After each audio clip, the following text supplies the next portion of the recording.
fantastic to be here tonight, and I'm really excited to talk about two things that I'm really passionate about.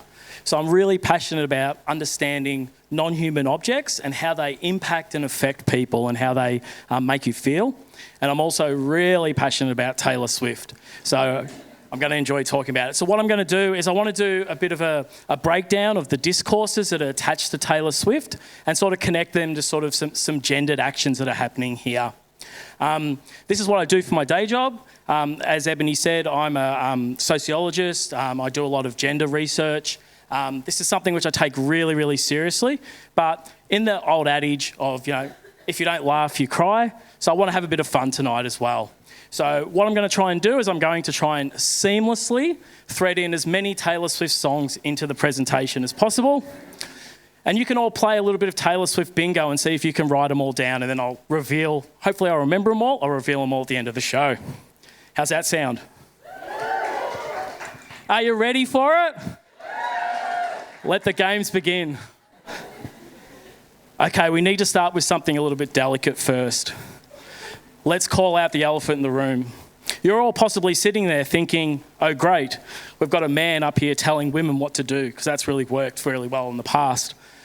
So it's really critical, before I would do any sort of gender research or anything like that, that I address my positionality, my social positionality. So what I'm talking about my social positionality is I'm a white, cisgendered, heterosexual man who has a high level of social class with my education and my employment. So that brings me a lot of power and privilege in society. And I need to acknowledge that, I need to understand that, and I need to reflect on that. And then learn from that and understand how people with different social positions, such as women and other people that don't have as much power and privilege.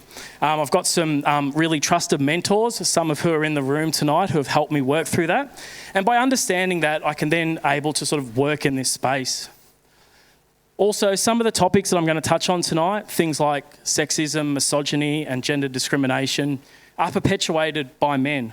So I think it's time that men could start being the solution instead of the problem. Okay, let's get to Taylor. I don't expect everybody here tonight to like Taylor Swift's music. And if you don't like Taylor Swift's music, you're still going to have a good time tonight, trust me. The one thing I do ask from you all, but, is that you make the decision if you do or do not like Taylor Swift's music based on her music and her singing and her songwriting, and not on the discourses that are attached to her, which, as I'll demonstrate tonight, a lot are out of Taylor's control. And finally, we need to touch on Taylor's positionality. So Taylor is white, she's a cisgendered, identifying woman. I believe she's heterosexual, unless you listen to some of the rumours online. And she has a high level of social privilege and power through her her high class that she has. So that brings her high social power and privilege, which we need to understand as well. So whenever we're talking about gender with women, we need to take an intersectional lens. So we need to think about a woman of colour, a woman from LGBTQI communities, a woman from different types of social class or from different types of abilities. And this presentation will be very different. So I could do this presentation about Serena Williams and it would have different life experiences and different things to talk about. But we're going to do it about Taylor Swift tonight because I love Taylor Swift. So that's the state of grace of mine and Taylor's positionality. So let's talk about the power of non-human objects. I find this fascinating. This is what I do a lot of my research in as well. So we as humans quite often think that we're active agents going through the world and we're making decisions for ourselves. But the reality is there's lots of different non-human objects that impact the way we think, the way we feel, the way we act. They restrict us from going into certain parts of society, or they allow us to go into certain parts of society. So for example, art installations, or music has deep ways in which it moves us, it makes us feel different things. We're still coming out of the end of it, but COVID-19 was this airborne virus that had severe impacts on the way in which we lived. It impacted our biological health, our psychological well-being, our economic structures. And where I do a lot of my research is in technology. So technology impacts the way in which we feel and act. So some of you might be wearing smartwatches tonight, And during the presentation tonight, it might tell you to stand up. It might tell you to walk more. It might tell you to go to sleep. So these are all animate objects which are impacting the way in which we feel and the way in which we act. I'm also really interested in inanimate objects and the way in which they make us feel and act. So these are discourses, narratives, which are attached to what's called social constructions. So a social construction is an agreed upon way of thinking and doing in society, in which we've all agreed upon. These are unquestioned and these are taken for granted, and we don't question them. So one example is gender. So gender is a social construction. So we have agreed upon ways in which we agree that gender should be acted on. So gender is something you do. So for an agreed upon way in which a man or a woman should act. And these are attached to different attributes like feminism or masculinity. So these are really powerful. And if you step outside these social constructions, there are generally social sanctions that are attached to you.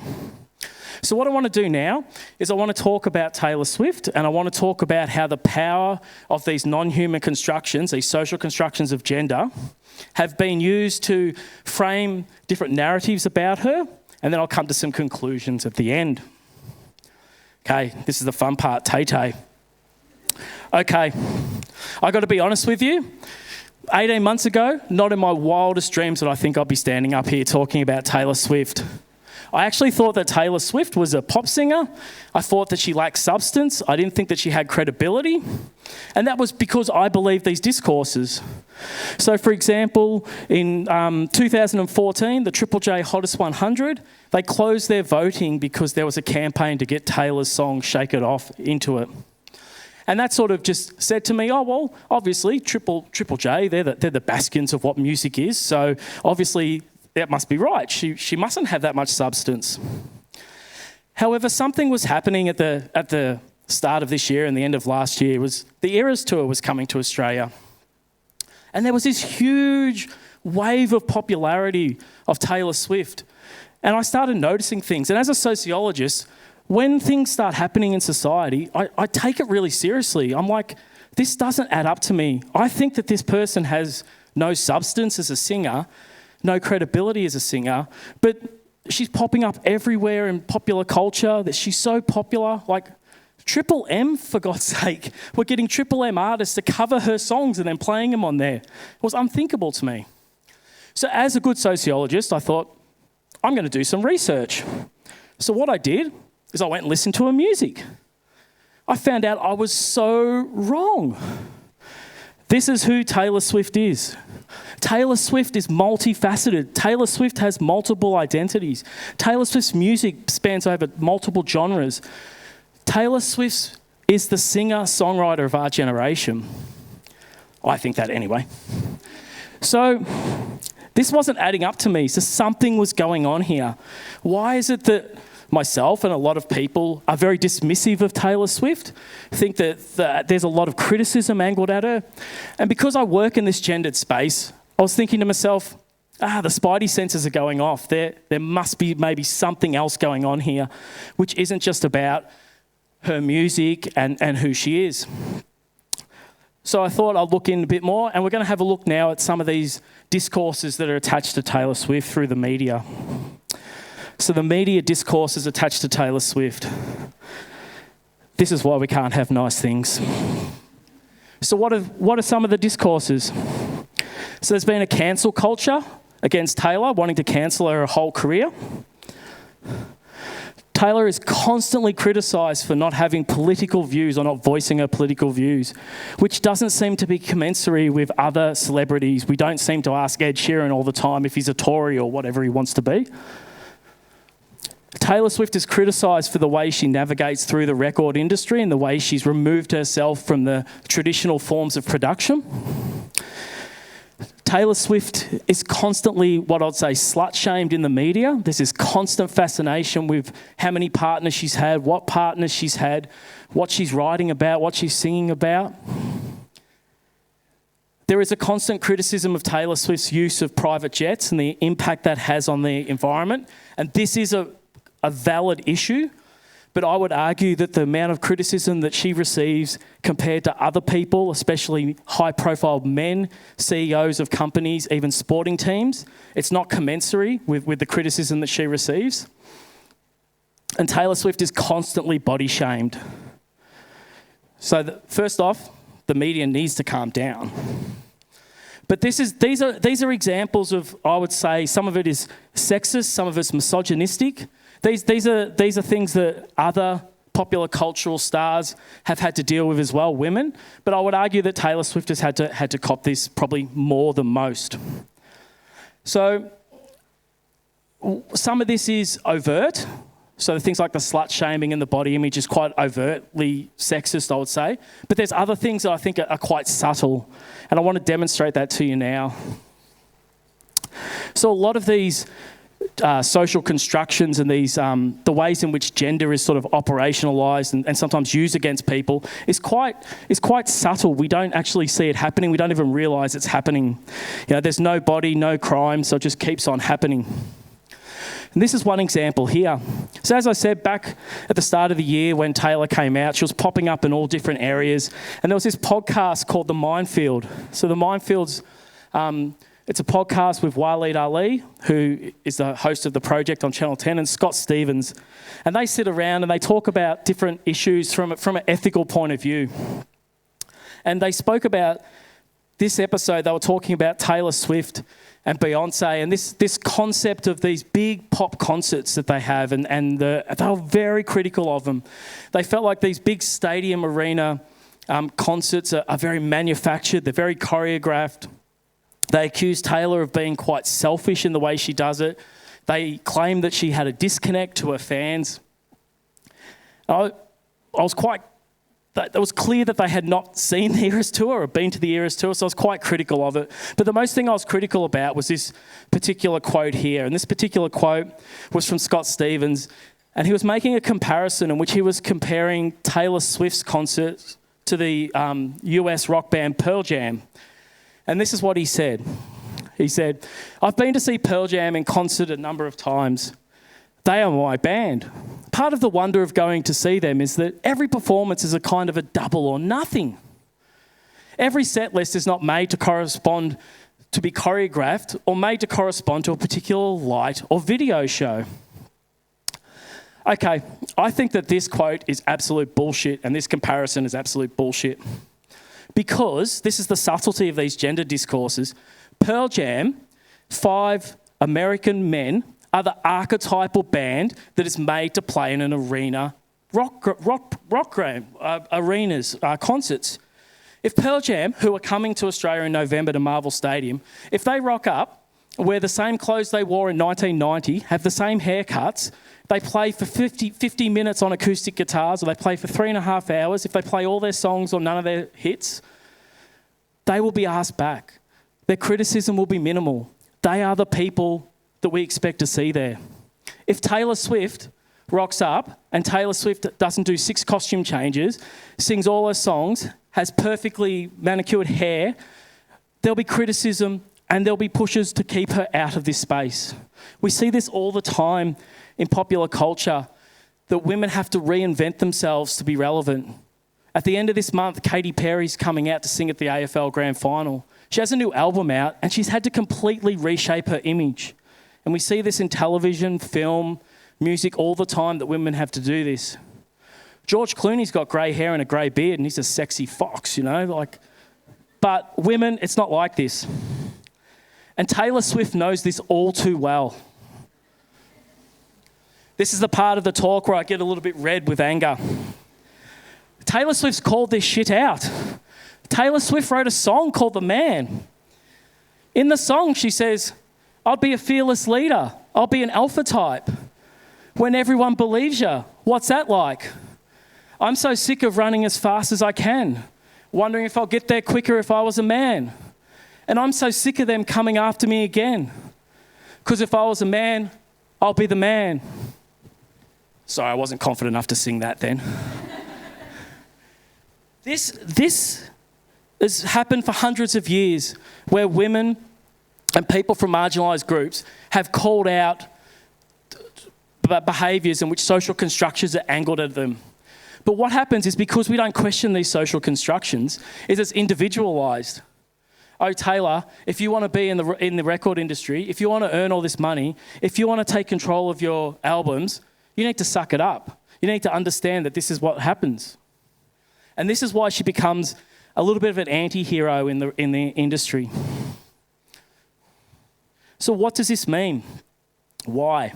Why is this happening? Well, I believe that Taylor Swift is a space invader to the arts and entertainment industry. Taylor Swift is not the archetypal body in which we see dominating and being the leading person in the arts and entertainment industry.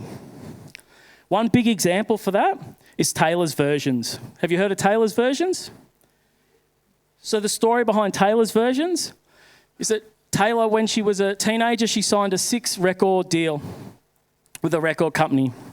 And she completed those 6 record deals, and then she went and she wanted to start her own record company and take control of her music. But she also wanted control of her old songs and her old masters. She wrote them, she performed them, she toured all over the world. But the record company said, no, we're not going to do that.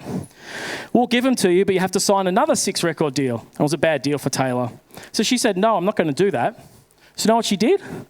She went and re-recorded those old albums, released them under the monicum of Taylor's version.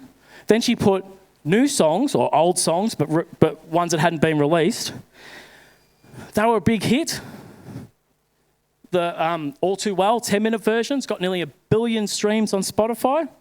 So the streaming services, the radio stations, the fans, they completely supported Taylor. And you know what that meant? Is the original masters that the record company owned are now worthless. And there's nothing more frustrating and upsetting to the record industry that's dominated by men that a woman would do this. So she's a space invader. And it's summed up by Virginia Trioli here. She wrote this article when Taylor came out, and she sums up how Taylor is a space invader perfectly. So Virginia says, Taylor Swift seizes control of her life, her music, the means of production, the narrative of her love life, good or bad, and there is nothing a little more maddening to people than this. Taylor Swift is a space invader. So some of you might be sitting there and you might be saying, well, so what? These are champagne problems. Taylor's doing okay. Taylor's a billionaire. In this picture, Taylor is playing to 96,000 people at the MCG. Now, Ebony, I could come back and do another talk about privilege and what celebrities have to give up for that position. She's still a person. She's still a daughter. But I think there's a wider problem at play here. If they can get to Taylor, they can get to the women and the young girls in your life that you care about. And we need to think about that.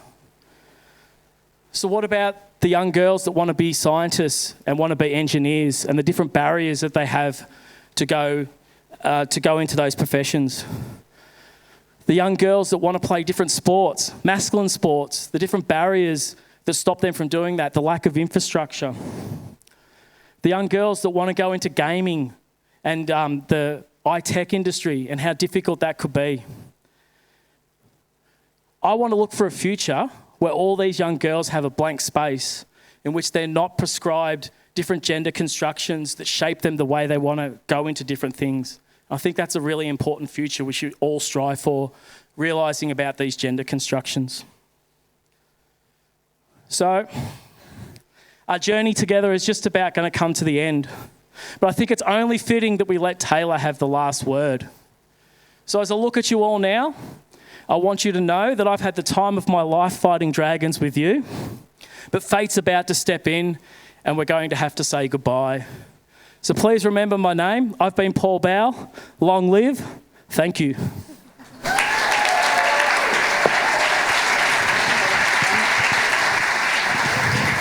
And if you were counting, that was all the songs there. So anyone scream out bingo. Did everyone get those cues? Yes, a few Taylor Swift fans. Yep. I had a giggle every time I could hear one, so I definitely appreciated them. I have to ask you before I throw to the audience, what's your favourite Taylor Swift song? You're on your own, kid. It's a good one. Yeah. Tess, maybe we'll get some lights. And does anyone in the audience have any questions? Any questions? Because I have plenty, so I can keep asking plenty. No? Oh, sorry. Missed you there.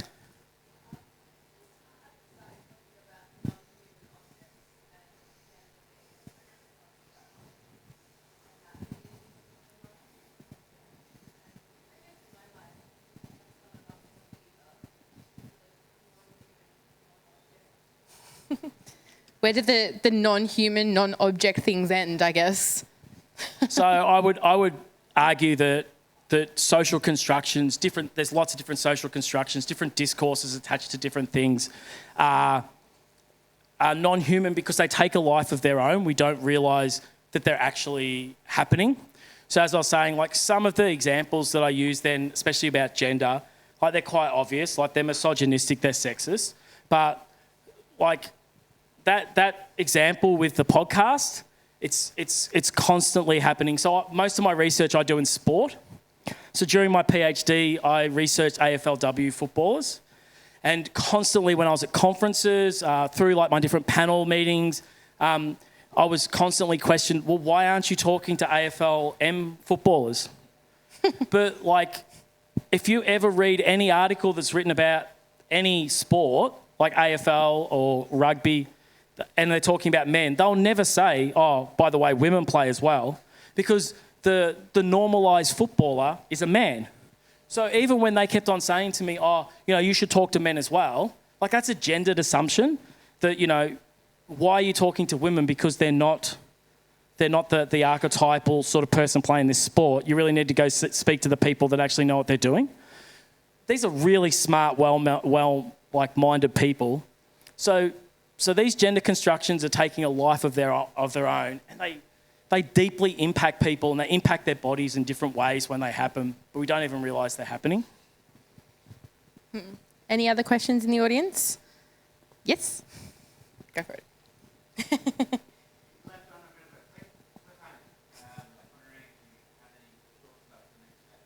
So cliffhanger, what are the next steps? How do we move this forward?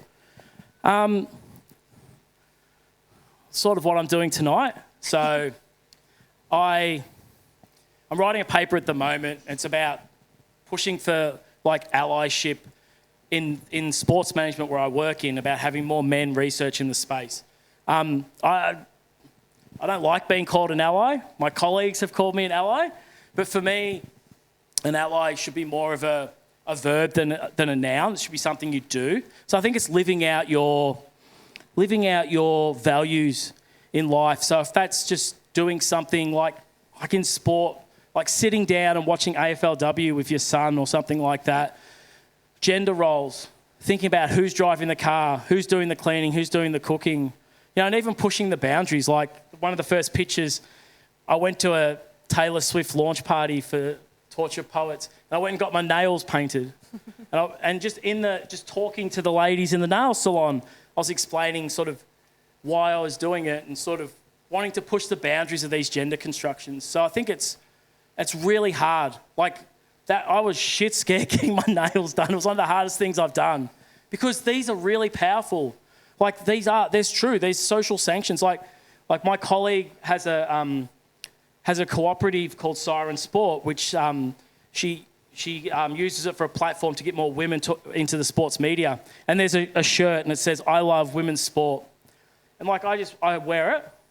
I wore it into Bunnings one day and about 3 people looked at me like, "What the fuck is this guy doing here?" sort of thing. So it's really hard.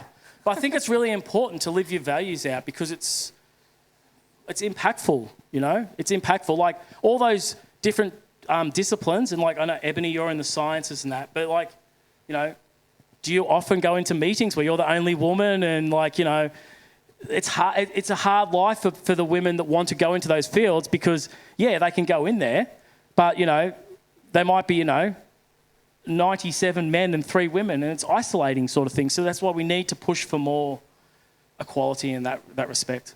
Yeah. Does anyone else have a question? Or I might have one last one to finish Paul off. No one's putting it. Oh, we've got some hands up the back there. So maybe we'll go right up the back. You might have to yell, sorry. I can repeat the question.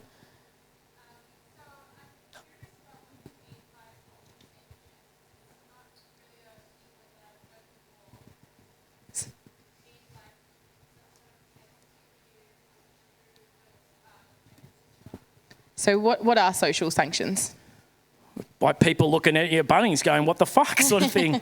So it's just people, there's minor social sanctions, which is people giving you funny looks, or to like the other end of social sanctions, which is like, you're a trans athlete, you're not allowed to compete in sport, which are quite overt. So there's lots of different little things, you know, and this has been through all the time. Like back 30 years ago, like if you had tattoos on your hands, you weren't getting a job. That was a social sanction. It's like they didn't say that. So it's just these little types of things. It could be looks, it could be comments, all the way through to like overt sexist or racist like policies that people put in. I think we had another one up the back if you wanted to quickly ask your question.